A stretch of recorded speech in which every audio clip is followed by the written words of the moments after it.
শিক্ষিত জ্ঞানী গুণী বুদ্ধিজীবী ইসলাম দরদি ভাতৃবৃন্দবর, পর্দার আড়ালের মা ও বোনেরা, সকলকেই জানাচ্ছি আমার আন্তরিক শুভেচ্ছা, ভালোবাসা, অভিনন্দন দিয়ে সর্বপ্রথমে সে আল্লাহ সুবহানাহু তাআলার দরবারে তার শুকরগুজার বান্দা হিসাবে আমরা একসঙ্গে একযোগে একত্রিত হয়ে মহব্বতের সঙ্গে আল্লাহ পাকের এক আল্লাহর গোলামি করতে চাই।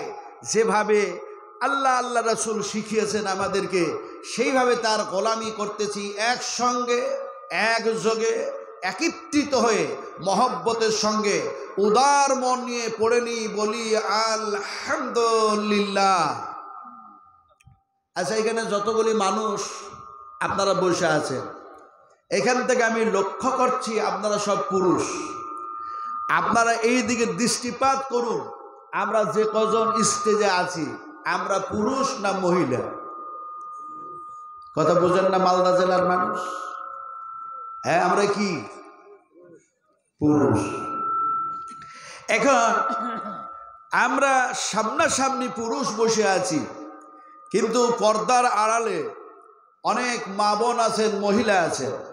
এখন উভয় পক্ষের মধ্যে মহিলা এবং পুরুষ এদের মধ্যে একটা ওয়াক্ত হয়ে গেল, সময় হয়ে গেল। কিসের ওয়াক্ত? সালাত, নামাজের ওয়াক্ত হয়ে গেল, মাগরিবের ফরজ নামাজ। এখন মাগরিবের ফরজ নামাজ যখন ইমামতি করতে গিয়ে সালাত আদায় করছেন, কোরআন তেলাওয়াত করছেন, তখন সেই পুরুষটা জোরে আলহামদুলিল্লাহ পড়ে না আস্তে পড়ে? আপনারা শুনতে পান না? যখন ইমাম সূরা ফাতিহা পড়ে শুনতে পান না? পান তো নাকি? আর যখন দেখা যায় সেই ফরজ নামাজ মাগরিবের মহিলারাও শুরু করেছে, ওরা যখন সূরা ফাতিহা পড়ে তখন তো শুনতে পান? হ্যাঁ, ওরা যখন আলহামদুলিল্লাহ পড়ে তখন শুনতে পান? শোনা যায় না। ব্যাপারটাই হচ্ছে ইসলামের সিস্টেম, নিয়ম, নীতি, পদ্ধতি, কোরআন, আল্লাহ এবং আল্লাহ রাসূল যেভাবে দিয়েছেন সেইভাবে সালাত আদায় করে মুসলিমা। এখন কথা বলতে চাইছি আপনাদের সামনে যে ওরাও ফরজ নামাজ পড়ছে, সূরা ফাতিহা পড়তে গিয়ে আলহামদুলিল্লাহ আমরা শুনতে পাচ্ছি না, আর আমরা পুরুষ ইমামতি করছেন, দেখা যায় আলহামদুলিল্লাহ পড়ছি, শুনতে পাচ্ছি। তা এখানে বলতে চাইছি, আমরা কি ওই মেয়েদের মতো বেটি ছেলে নাকি যে আলহামদুলিল্লাহ জোরে পড়ছেন না? আল্লাহর প্রশংসাটা একটু জোরে করছেন না? একটু জোরে বলুন আলহামদুলিল্লাহ। আরো ভালো করে বলতে হবে আলহামদুলিল্লাহ। তার প্রশংসা করতেছি যিনি নিখুঁত নির্ভেজাল অক্সিজেন দিয়ে যে মাবুদ আমাদেরকে জীবিত রেখেছেন, যার জমিনে বসে আছি, সেই আল্লাহর প্রশংসা করতে আমাদের কোনো আপত্তি নাই। আপত্তি আছে নাকি? মালদা জেলার মানুষ বলুন আপত্তি আছে? যেহেতু নাই সেহেতু আবারও পড়ে নি, বলুন আলহামদুলিল্লাহ। তারপরে পরে আমাদের নবী, বিশ্ব নবী, রাহমাতুল লিল আলামিন জনাবে মুহাম্মদুর রাসূলুল্লাহ সাল্লাল্লাহু আলাইহি সাল্লামের প্রতি অসংখ্য অগণিত দরুদ ও সালাম অবতীর্ণ হয়ে যাক। সকলে বলি আল্লাহুম্মা আমিন।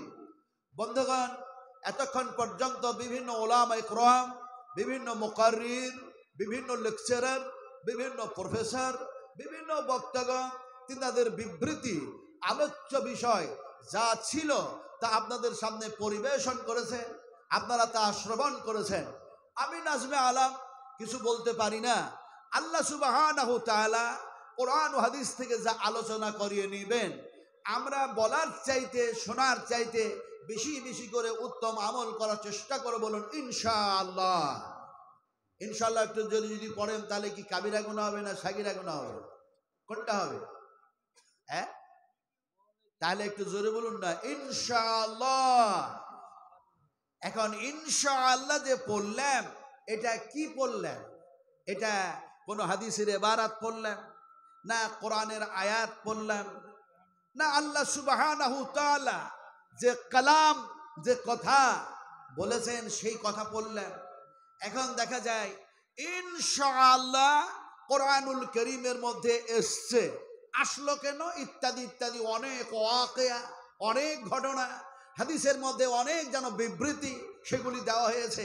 আমি অত বিস্তারিত আলোচনায় যাব না এত গভীর রাত্রে।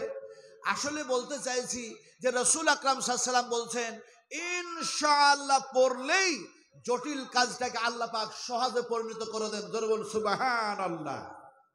সুবহানাল্লাহ আমরা বুঝি না দেখবেন ডান দিকে সালাম ফিরালাম, বাম দিকে সালাম ফিরালাম, তারপরেই দেখা যায় আমরা বলি আল্লাহু আকবার। আল্লাহু আকবার কি? আস্তাগফিরুল্লাহ। আস্তাগফিরুল্লাহ কি? সুবহানাল্লাহ। সুবহানাল্লাহ কি? এখন দেখা যায় হাত গুনতে গিয়ে আঙুলি গুনতে গিয়ে দেখা যায় সুবহানাল্লাহ সুবহানাল্লাহ মানুষ পড়ে, কিন্তু সুবহানাল্লাহ কি? আল্লাহু আকবার কি? আস্তাগফিরুল্লাহ কি? ব্যাপারটা হচ্ছে আমরা পড়ি ঠিক, কিন্তু আমাদের সেন্স, আমাদের মন মস্তিষ্ক, আমাদের ব্রেন, আমাদের বুদ্ধি, আমাদের বিবেক সব যদি আল্লাহমুখী হয়ে যায়, এরকম যে আল্লাহ তুমি হচ্ছ পাক, তুমি হচ্ছ পবিত্র, আর আমরা হচ্ছি পাপিষ্টি, আমরা গুনাহগার, আমাদের ভুলের শেষ নাই, আমাদের ত্রুটির শেষ নাই, আর তুমি সমস্ত ত্রুটি থেকে তুমি হচ্ছ পবিত্র। এই সেন্সে যখন বলি সুবহানাল্লাহ, আর এই আল্লাহর ভয় ভীতি সৃষ্টি হয় হৃদয়ে, আর চোখের কোণ দিয়ে পানি আসে, নাকের ডগা পর্যন্ত সে পানি পৌঁছায় না। আল্লাহ সুবহানাহু তাআলা বলেন ইন্নাল্লাহা গফুর রহিম, তোমার গুনাহ মাফ করে দিলাম। জোরে বলুন সুবহানাল্লাহ। সুবহানাল্লাহ কি জিনিস? কোরআনুল কারীমের মধ্যে এসেছে সুবহানাল্লাযী আসরা বিআবদিহি লাইলাম মিনাল মাসজিদিল হারাম ইলাল মাসজিদিল আকসা। এই আয়াতগুলি দিয়ে, শব্দগুলি দিয়ে, বাক্যগুলি দিয়ে বিশ্ব নবী মুহাম্মদ রাসূলুল্লাহ সাল্লাল্লাহু আলাইহি ওয়াসাল্লামের মিরাজের কথা আলোচনা করতে চাইছি না। তবে সুবহানাল্লাহ, আল্লাহ হোসেন পাক, যার হাবিবকে, যার রাসূলকে রাতারাত মিরাজ করায়া নিলেন। এখন এই পবিত্রতা আমরা যদি আল্লাহর বয়ান করি, আর আল্লাহ যদি খুশি হয়ে যান, রাজি হয়ে যান, আমাদের প্রতি যদি সন্তুষ্ট হয়ে যান, এই আমলে, এই কর্মে, এই ফেলে, এই কওলে, তাহলে দেখা যাবে ইহকালটাও মঙ্গল হয়ে যাবে, পরকালটাও আমাদের আল্লাহ পাক কল্যাণ করে দেবেন। ফলে একটু ভালো করে বলি তো সুবহানাল্লাহ। সুবহানাল্লাহ তাও কোরআনে আসে, ইনশাআল্লাহ ওটাও কোরআনে এসেছে। এখন কোরআনুল কারীমের মধ্যে আসলো ইনশাআল্লাহু মিনাস সাবিরিন ফালাম্মা আসলামা ওয়া তাল্লাহু লিল জাবিন ওয়া নাদাইনাহু আইয়া ইব্রাহিম। হযরত ইব্রাহিম আলাইহিস সালাতু ওয়াস সালাম হযরত ইসমাঈল আলাইহিস সালামের ওয়াকিয়া বর্ণনা করতে চাইছিলেন। তবে ইনশাআল্লাহ কোরআন শুনবো, হাদিস শুনবো, বলবো, আর শোনার পরে, বলার পরে এগুলিকে যাতে আমল করার আল্লাহ পাক আমাদের তৌফিক দান করেন, এগুলিকে সহজে পরিণত করে দেন, এর জন্য আমরা ইনশাআল্লাহ পড়েছি। আর রাসূলুল্লাহ বলেছেন যে ইনশাআল্লাহ যারা পড়ে নেয়, আগামীকালকে মালদা, আগামীকালকে হরিশ্চন্দ্রপুর, আগামীকালকে যেন দেখা যায় কাঠিয়ার, আগামীকালকে ভুট্টা, আগামীকাল এই, কিন্তু শুধু ওই বলে শেষ না, ইনশাআল্লাহ যারা লাগায়া নেয়, রাসূলুল্লাহ বললেন আল্লাহ পাক সে কাজটাকে সহজ পরিণত করে দেন। সুবহানাল্লাহ। এই আপনার গত মাসে রবিউল আউয়াল মাসে আমি ক্যালকাটায় বক্তব্য রাখছি। আমার সদর বসে আছেন আলহামদুলিল্লাহ, হ্যাঁ আল্লাহ বারাকাল্লাহ।